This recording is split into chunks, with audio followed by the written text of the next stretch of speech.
आज हम उस धरती पर खड़े हैं जहाँ पर इतिहास किताबों में नहीं बल्कि हवा में बहता है, जहाँ पर पत्थर बोलते हैं, गुफाएं शिव का ध्यान करती हैं और जहाँ राम कथा आज भी जीवित है।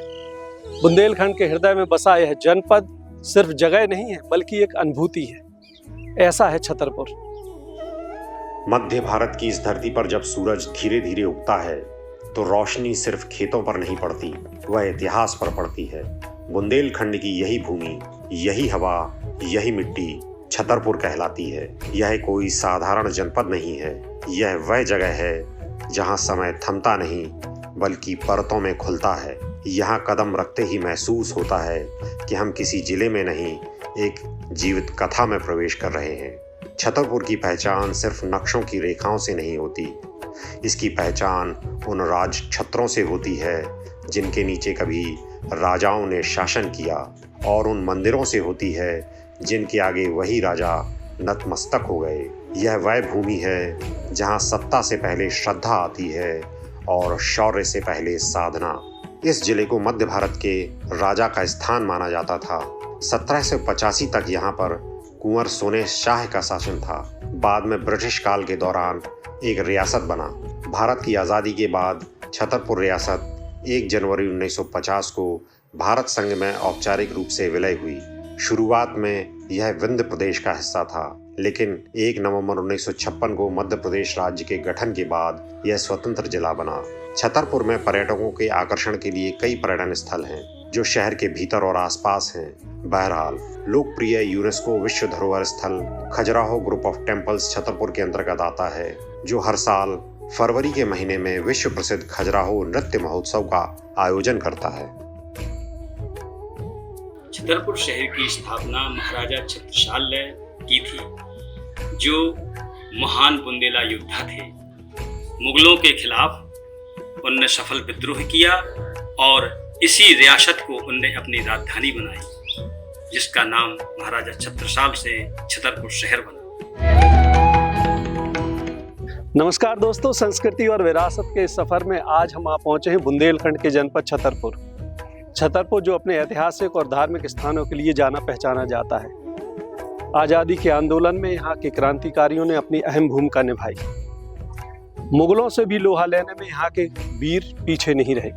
तो आइए चलते हैं हमारे साथ इस सफर पर। छतरपुर का जटाशंकर धाम बुंदेलखंड का एक प्राचीन और चमत्कारी शिव मंदिर है, जो तहसील मुख्यालय बिजावर के पास पहाड़ों के बीच स्थित है। यह मंदिर अपनी प्राकृतिक सुंदरता, गोमुख से गिरती जलधारा और 3 चमत्कारी कुंडों के लिए प्रसिद्ध है। इन कुंडों में अलग अलग गर्म, ठंडा और साधारण जल मिलता है। यहाँ स्नान करने से असाध्य रोगों से मुक्ति मिलती है और मनोकामनाएं पूरी होती हैं। यहाँ भगवान शिव की जटाओं के आकार का प्राकृतिक शिवलिंग है। इस धाम को लेकर कई प्रथाएं प्रचलित हैं। एक प्रचलित कथा के अनुसार भगवान शंकर जी देवासुर संग्राम में जरा नामक दैत्य का वध करने के बाद यहाँ आकर ध्यान मग्न हुए व उनकी जटाओं से गंगा जी प्रवाहित होने लगी, जिससे इस स्थान का नाम जटाशंकर पड़ा। श्री जटाशंकर भगवान स्वयंभू प्रकट है।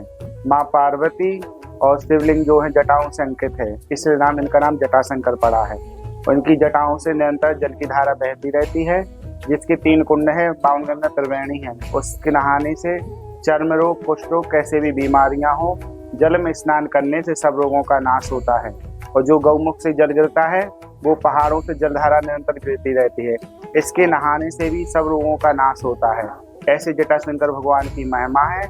जितने ही दूर से लोग आते हैं सच्चे भाव से, जटाशंकर भगवान उनकी सब मनोकामनाएं पूर्ण करते हैं। ऐसी मान्यता है कि वर्तमान समय में इस स्थान का विकास सर्वप्रथम डाकू मूरत सिंह ने कराया। वह अक्सर अपने साथियों के साथ यहाँ भगवान शंकर की आराधना करने के लिए आता था। मंदिर के गर्भगृह में शिवलिंग स्वयं प्रकट हुआ माना जाता है। अपनी अलौकिक शक्तियाँ और आस्था के कारण इसे बुंदेलखंड का केदारनाथ भी कहा जाता है। अमावस्या, मकर संक्रांति और महाशिवरात्रि जैसे अवसरों पर यहाँ लाखों श्रद्धालु आते हैं। इसके आसपास भी कई स्थान घूमने योग्य हैं, जैसे मोनोसैया, घोघरा, जोगी दंडा आदि। प्राकृतिक स्थल भी काफी अद्भुत और मनोहारी हैं।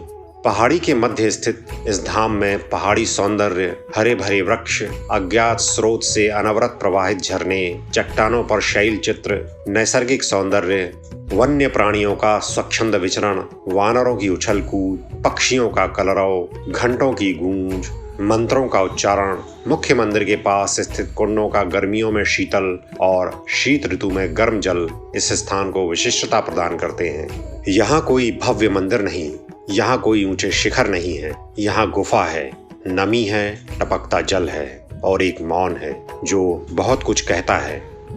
धार्मिक स्थान तो इतने ज़्यादा है कि छतरपुर जिले में मैं समझता हूँ सबसे ज़्यादा मंदिरों का निर्माण यदि पुराने समय से है।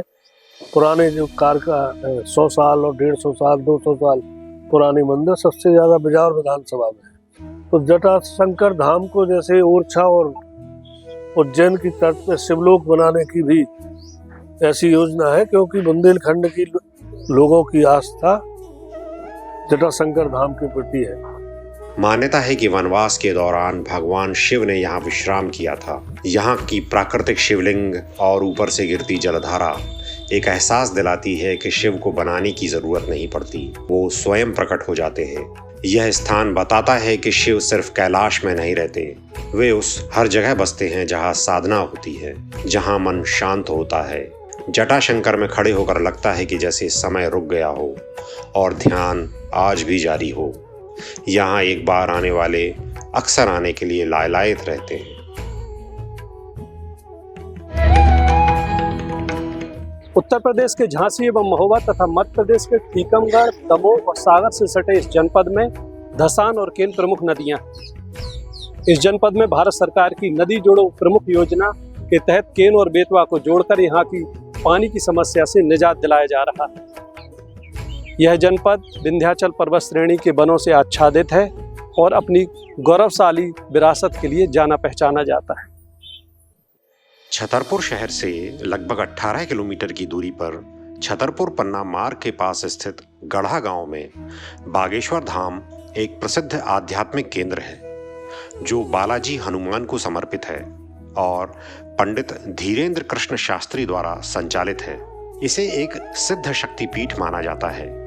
यहाँ हनुमान जी की कृपा से भक्तों की मनोकामनाएं पूरी होती हैं, जिससे यह लाखों श्रद्धालुओं की आस्था का केंद्र बन गया है, जो देश विदेश से दर्शन के लिए आते हैं। यह एक प्राचीन शिव मंदिर है, जिसकी स्थापना 1200 साल पहले हुई मानी जाती है, जिसे बाद में जीर्णोद्धार कर बालाजी धाम बनाया गया। धाम परिसर में एक प्राचीन प्रेतराज वृक्ष भी है, जिससे जुड़ी मान्यताएं हैं। वर्ष 1987 में यहाँ संत सेतुलाल जी महाराज का आगमन हुआ। ये आचार्य धीरेन्द्र कृष्ण शास्त्री के दादाजी थे। उसके बाद वर्ष 2012 में श्रद्धालुओं की समस्याओं का निराकरण करने के लिए दरबार का शुभारंभ हुआ। उसके बाद वर्ष 2016 में बागेश्वर धाम में भूमि पूजन हुआ और फिर भगवान बालाजी का धाम समस्याओं के निराकरण के लिए प्रसिद्ध हो गया। अब इसे सनातनी शिक्षा और वैदिक ज्ञान का केंद्र भी बनाया जा रहा है। बालाजी के इस धाम में मंगलवार को भक्तों की भीड़ उमड़ती है और लोग बालाजी के दरबार में अर्जी लगाते हैं। बागेश्वर धाम में पर्ची लगाने की प्रक्रिया बेहद सरल है। आपको यहाँ एक पर्ची पर अपनी समस्याओं को लिखकर उसे लाल कपड़े में नारियल के साथ बांधकर यहाँ परिसर में रखना होता है। यहाँ पर आपको लाल, पीले, काले कपड़े में बंधे हुए नारियल मिल जाएंगे। इनके पीछे की वजह यह है कि अगर आपकी अर्जी सामान्य है तो लाल कपड़े में नारियल बांधें, अगर शादी विवाह से जुड़ी है तो नारियल को पीले कपड़े में बांधें। इसके साथ ही यह भी कहा जाता है कि यहाँ आकर ऐसा नहीं कर सकते तो अपने घर पर ही पूजा स्थल में नारियल के साथ अपनी अर्जी लगा सकते हैं। ऐसा विश्वास है कि घर पर लगी अर्जी भी बालाजी सुन लेते हैं। बागेश्वर धाम में अर्जी लगाने के कुछ नियम होते हैं, जैसे लहसुन, प्याज, मांस, मदिरा से परहेज, ब्रह्मचर्य का पालन करना। यह स्थान अब केवल आस्था का केंद्र नहीं, बल्कि सामाजिक और शैक्षिक गतिविधियों का केंद्र भी बन गया है। आज यह एक ऐसा स्थान बन गया है जिसमें छतरपुर को आज भारत में नई पहचान दी है। यहाँ आस्था है, प्रश्न है, विवाद है और फिर भीड़ है। लाखों लोग यहाँ अपनी पीड़ा लेकर आते हैं। कोई इसे चमत्कार कहता है, कोई मनोविज्ञान। लेकिन चमत्कार यह है कि बागेश्वर धाम आज के युग का वह दर्पण है जिसमें सनातन परंपरा खुद को नए रूप में देख रही है। यहाँ आने वाला हर व्यक्ति एक चीज चाहता है, समाधान। और जब उम्मीदें बची रहती हैं तब आस्था जन्म लेती है। बागेश्वर धाम यही साबित करता है कि परंपराएं मरती नहीं, वह समय के साथ रूप बदल लेती हैं। भारतीय स्वतंत्रता संग्राम में जनपद छतरपुर का स्थान काफी महत्वपूर्ण और गौरवशाली रहा है। यहाँ के चरण पादुका मैदान नरसंहार को जानकर सुनकर आज भी आंखें क्रोध से भर जाती हैं। यहाँ के सिंहपुर गांव में चरण पादुका मैदान में एक सभा हो रही थी ब्रिटिश शासन के खिलाफ, जिसमें लोग शांतिपूर्ण तरीके से ब्रिटिश शासन का विरोध कर रहे थे। उस पर अंग्रेज फिसर द्वारा फायरिंग के आदेश किए गए, जिस अंधाधुंध फायरिंग में यहाँ पर 21 लोग मारे गए और बड़ी संख्या में लोग घायल हुए। इस कांड को यहाँ का जलियांवाला बाग कांड भी कहा जाता है और ये एक महत्वपूर्ण कांड रहा है। साहित्य और कला के क्षेत्र में भी छतरपुर जनपद काफी समृद्ध रहा है। यहाँ पर महाकवि भूषण द्वारा महाराजा छत्रसाल की वीरता पर छत्रसाल दशक लिखी गई, जो बुंदेलखंड का एक प्रमुख साहित्य माना जाता है। इसके अलावा प्रमुख साहित्यकार पत्रकार डॉक्टर वियोगी हरि का योगदान भी हिंदी साहित्य में अहम माना जाता है। वर्तमान समय में डॉक्टर विवेक द्विवेदी बुंदेलखंडी साहित्य को नई ऊंचाइयों पर ले जा रहे हैं। छतरपुर जिले में स्थित धोबेला संग्रहालय को आधिकारिक तौर पर महाराजा छत्रसाल संग्रहालय के नाम से जाना जाता है। यह बुंदेलखंड और बघेलखंड क्षेत्रों की समृद्ध ऐतिहासिक विरासत का एक महत्वपूर्ण केंद्र है।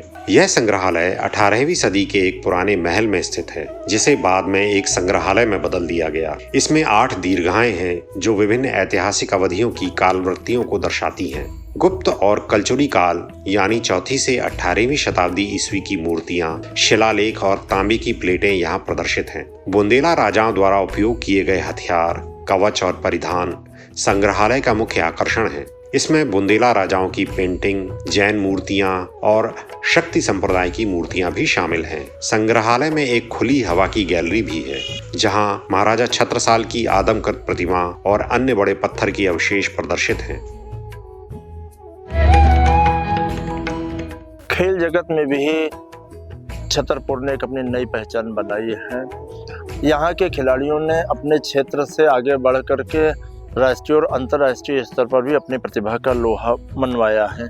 जिसमें एक नाम पुनीत बिष्ट का है, जो कि IPL के एक बहुत अच्छे खिलाड़ी हैं, आक्रामक बल्लेबाज और विकेट कीपर। यहीं पर एक नाम और भी आता है, क्रांति गौड़, जिन्होंने 2025 में विश्व कप भारतीय महिला टीम को जिताने में एक महत्वपूर्ण भूमिका निभाई और एक नया कीर्तिमान स्थापित किया और आज की तारीख में महिला सशक्तिकरण के प्रतीक बन गई है। छतरपुर जिले में जिला मुख्यालय से लगभग 77 किलोमीटर की दूरी पर बाजना गांव के पास स्थित भीमकुंड एक अत्यंत रहस्यमयी और प्राकृतिक जलकुंड है। मान्यता है कि महाभारत काल में अज्ञातवास के दौरान जब माता द्रौपदी को प्यास लगी, तब भीम ने अपनी गदा से जमीन पर प्रहार कर इस कुंड का निर्माण किया था। इसी कारण इसका नाम भीम कुंड पड़ा। इस कुंड की सबसे बड़ी विशेषता इसकी अनंत गहराई मानी जाती है। स्थानीय लोग और कई शोधकर्ता मानते हैं कि इसकी गहराई मापना असंभव है। विदेशी गोताखोरों ने भी इसकी गहराई जानने का प्रयास किया है, लेकिन 80 से 200 फीट के नीचे बहने वाली तेज जलधाराओं के कारण वे इसके तल तक नहीं पहुंच सके। ऐसा माना जाता है कि जब विश्व में कोई बड़ी प्राकृतिक आपदा जैसे सुनामी आने वाली होती है, तो इस कुंड का जलस्तर अचानक बढ़ जाता है। 2004 की सुनामी के दौरान यहाँ का जलस्तर करीब 15 फीट तक ऊपर उठ गया था। इसका पानी गहरा नीला और कांच की तरह पारदर्शी है। वैज्ञानिकों का मानना है कि यह एक मृत ज्वालामुखी का मुख हो सकता है या इसका संबंध सीधे समुद्र से हो सकता है। यह कुंड एक गुफा के भीतर स्थित है, जहाँ पास ही एक शिवलिंग और भगवान हनुमान का मंदिर भी है। छतरपुर जिला अपने विशेष बुंदेली स्वाद और पारंपरिक व्यंजनों के लिए भी जाना जाता है। खुरचन यहाँ की सबसे पुरानी और प्रसिद्ध मिठाई है। दूध को बड़ी कढ़ाई में धीमी आंच पर पकाकर उसे खुरच कर निकाला जाता है, इसलिए बेहद स्वादिष्ट लगती है। इसमें किसी प्रकार के रसायन की मिलावट नहीं की जाती। दाल बाटी भी यहाँ का एक प्रसिद्ध व्यंजन है, जो ग्रामीण और शहरी दोनों क्षेत्रों में बड़ा फेमस है। बुंदेलखंडी अंदाज में बनाई गई बाटियाँ यहाँ पर हर उत्सव में लोगों के घरों का हिस्सा बनती हैं। यहाँ की बुंदेली चाट, जो काफ़ी तीखी और चटपटी होती है, उसका स्वाद भी आप ले सकते हैं। इसके अलावा यहाँ पर नाश्ते में जलेबी और पोहा का बड़ा चलन है, जो आपको हर स्थान पर मिल जाएगा। छतरपुर जिले में स्थित स्नेह जलप्रपात अपनी अद्वितीय भूवैज्ञानिक संरचना के कारण भारत का मिनी ग्रैंड कैनियन कहा जाता है। यह प्रपात केन नदी पर स्थित है। यहाँ नदी लगभग 5 किलोमीटर लंबी और 30 मीटर गहरी एक विशाल घाटी बनाती है। यहाँ ज्वालामुखी फटने से बनी 5 अलग अलग रंगों की आग्नेय चट्टानें पाई जाती हैं, जिसमें लाल जैस्पर, हरा डोलोमाइट, भूरा क्वार्ट्ज, गुलाबी ग्रेनाइट और काला बेसॉल्ट है। एशिया में एक ही स्थान पर इन 5 चट्टानों का मिलना दुर्लभ माना जाता है। मानसून के दौरान माह जुलाई सितंबर में यह जलप्रपात अपने पूर्ण वेग में होता है और यहाँ का दृश्य अत्यंत मनोरम होता है। सर्दियों का समय यहाँ घूमने के लिए सबसे सुखद है, क्योंकि मौसम सुहावना रहता है और चट्टानों के रंग स्पष्ट दिखाई देते हैं। यह प्रपात केन घड़ियाल वन्य जीव अभयारण्य का हिस्सा है। यहाँ आप घड़ियाल, मगरमच्छ और नीलगाय जैसे वन्य जीव देख सकते हैं। यह खजुराहो से मात्र 20-22 किलोमीटर की दूरी पर स्थित है। आप खजुराहो से टैक्सी या ऑटो रिक्शा के माध्यम से यहाँ आसानी से पहुंच सकते हैं। दोस्तों, अब वक्त हो चला है एक ब्रेक का। मिलते हैं ब्रेक के बाद।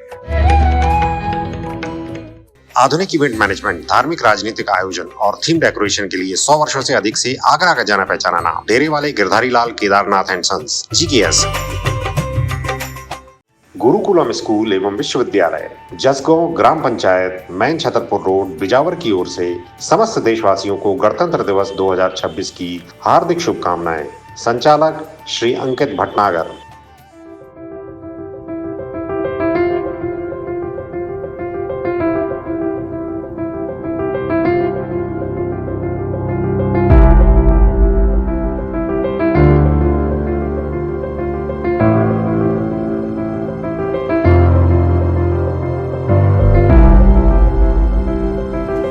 ग्राम पंचायत पीरा की ओर से समस्त देशवासियों को गणतंत्र दिवस 2026 की हार्दिक शुभकामनाएं। जन्म मृत्यु का पंजीयन अवश्य कराएं। जल जीवन है, इसे बर्बाद होने से बचाएं। कचरा नियत स्थान पर डालें। मोहनलाल विश्वकर्मा सरपंच, कृष्ण कुमार पटेरिया सचिव, दीपेंद्र सिंह चंदेल GRS। आधुनिक इवेंट मैनेजमेंट, धार्मिक राजनीतिक आयोजन और थीम डेकोरेशन के लिए 100 वर्षों से अधिक से आगरा का जाना पहचाना नाम डेरे वाले Girdhari Lal Kedarnath and sons GKS। ग्राम पंचायत बोकना की ओर से समस्त देशवासियों को गणतंत्र दिवस 2026 की हार्दिक शुभकामनाएं। जन्म मृत्यु का पंजीकरण अवश्य कराएं। जल जीवन है, इसे बर्बाद होने से बचाएं। कचरा नियत स्थान पर डालें। बसीबाई पाल सरपंच, कृष्ण कुमार पटेरिया सचिव, Ramlal Pal GRS। Shrimati Vidyavati group of institutions, M pharma, B pharma, D pharma, BSc nursing, GNM, ANM, B.Ed, BSc, BA, BCom, ITI, admission open, Gora Machhiya, Kanpur road, Jhansi, Uttar Pradesh. 9794022161, 7571011683। Hotel Jatashankar, main stand, Mahoba road, Chhatarpur की ओर से समस्त देशवासियों को गणतंत्र दिवस 2026 की हार्दिक शुभकामनाएं। एक बार सेवा का अवसर अवश्य दें। आधुनिक इवेंट मैनेजमेंट, धार्मिक राजनीतिक आयोजन और थीम डेकोरेशन के लिए 100 वर्षों से अधिक से आगरा का जाना पहचाना नाम डेरे वाले Girdhari Lal Kedarnath and sons GKS। जिला सहकारी केंद्रीय बैंक छतरपुर की ओर से समस्त देशवासियों को गणतंत्र दिवस 2026 की हार्दिक शुभकामनाएं। श्री करणी इंद्र प्रताप सिंह अध्यक्ष।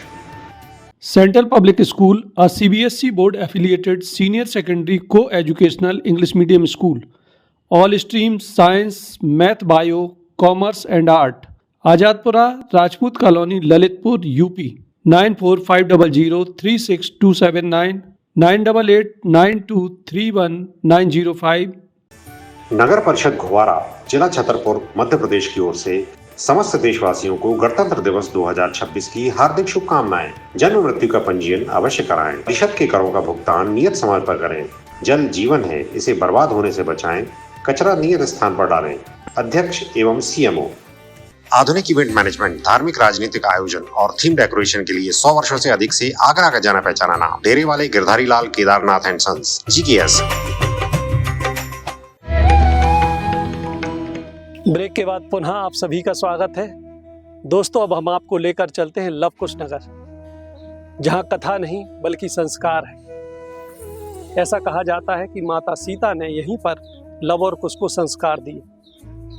यहाँ पर रामायण कथा नहीं बल्कि एक जीवंत यात्रा प्रतीत होती है। यहाँ का माता मंदिर मातृत्व, धैर्य और त्याग की कहानी कहता है। तो आइए चलते हैं इस सफर पर। छतरपुर जिले के लवकुश नगर में स्थित बम्बर बैनी माता मंदिर बुंदेलखंड का एक प्रमुख और प्राचीन धार्मिक स्थल है, जिसे हाल ही में मध्य प्रदेश सरकार द्वारा पवित्र स्थल घोषित किया गया है। सरकार के द्वारा इस विकास के लिए, माता बम्बर बैनी स्थान के जीर्णोद्धार के लिए, विकास के लिए योजना बनाई गई है, जिसमें 48 करोड़ रुपए का बजट स्वीकृत किया गया है। योजना तैयार हो गई है और लोक निर्माण विभाग के द्वारा सर्वे कार्य भी चल रहा है। मां बम्बर बैनी माता मंदिर अपने चमत्कारिक कुंड के लिए प्रसिद्ध है। माना जाता है कि यहाँ पुत्री प्राप्ति की मनोकामना पूरी होती है। इस कुंड में माता स्वयं विराजमान है। श्रद्धालु यहाँ पानी और दूध चढ़ाकर मनोकामना मांगते हैं। परंपरा है कि अगर मनोकामना मांगते समय डाला गया बताशा ऊपर आ जाए तो इच्छा पूरी होती है। ऐसा माना जाता है कि इस मंदिर का इतिहास त्रेता युग से जुड़ा है। किंवदंतियों के अनुसार भगवान श्री राम के वनवास के दौरान माता सीता महर्षि वाल्मीकि के आश्रम में यहीं ठहरी थी, जो मंदिर के पास ही स्थित है। लवकुश नगर में माता बम्बर बैनी माता का प्रसिद्ध मंदिर है, जो लोगों की आस्था का केंद्र है। ऐसी मान्यता है, बताया जाता है कि माता सीता जी वनवास के समय में इसी पहाड़ी पर रही हैं और यहीं उन्होंने भगवान लवकुश जी का जन्म हुआ था। इसी कारण इस नगर का नाम भी लवकुश नगर पड़ा है। स्थानीय मान्यताओं के अनुसार देवी एक पुजारी के सपने में आई थी और उन्हें पहाड़ी पर अपने स्थान के बारे में बताया था। पहाड़ी पर जब कई जंगली जानवर जैसे शेर रहते थे, जिसके कारण देवी को बब्बर वाहिनी शेर पर सवार कहा गया, जो बाद में बम्बर बैनी हो गया। इस मंदिर का निर्माण 17वीं 18वीं शताब्दी में छतरपुर के तत्कालीन महाराजा हिंदू पंत ने कराया था। माता का मंदिर एक पहाड़ी की चोटी पर स्थित है, जहां तक पहुंचने के लिए भक्तों को लगभग 450 सीढ़ियां चढ़नी पड़ती हैं। यह चढ़ाई मनोरम दृश्य प्रस्तुत करती है। मंदिर परिसर में एक कुंड है, जिसके बारे में मान्यता है कि यहाँ बताशे डालकर मनोकामना मांगने पर यदि बताशा ऊपर आ जाता है तो मनोकामना पूरी होती है, खासकर बेटी प्राप्ति की इच्छा। मंदिर के सामने पहाड़ी के नीचे एक सुंदर तालाब देखा जा सकता है और पास में ही माता सीता की रसोई की अवशेष भी जीर्ण शीर्ण अवस्था में मौजूद हैं। यहाँ साल भर भक्तों का तांता लगा रहता है। विशेषकर चैत्र और शारदीय नवरात्रि के दौरान यहाँ विशाल मेलों का आयोजन होता है। दोस्तों, छतरपुर कोई जगह नहीं है बल्कि यह एक अनुभव है, जहाँ पर पत्थर बोलते हैं, जहाँ पर गुफाएं शिव बन जाती हैं, जहाँ पर रामायण सांस लेती है। शायद यही कारण है कि छतरपुर की कहानी कभी खत्म नहीं होती बल्कि अनवरत चलती रहती है। तो दोस्तों, आज के लिए बस इतना ही। अगले सप्ताह फिर मुलाकात होगी एक नई जगह पर, एक नए सफर पर। तब तक के लिए मुझे मनोज पुरोहित को दीजिए आज्ञा। नमस्कार दोस्तों, यदि आपके पास कोई सुझाव है तो आप हमें कॉल कर सकते हैं। हमारा नंबर है 9919999599, या आप हमें ईमेल भी कर सकते हैं। हमारा ईमेल पता है editorapnapradesh@gmail.com।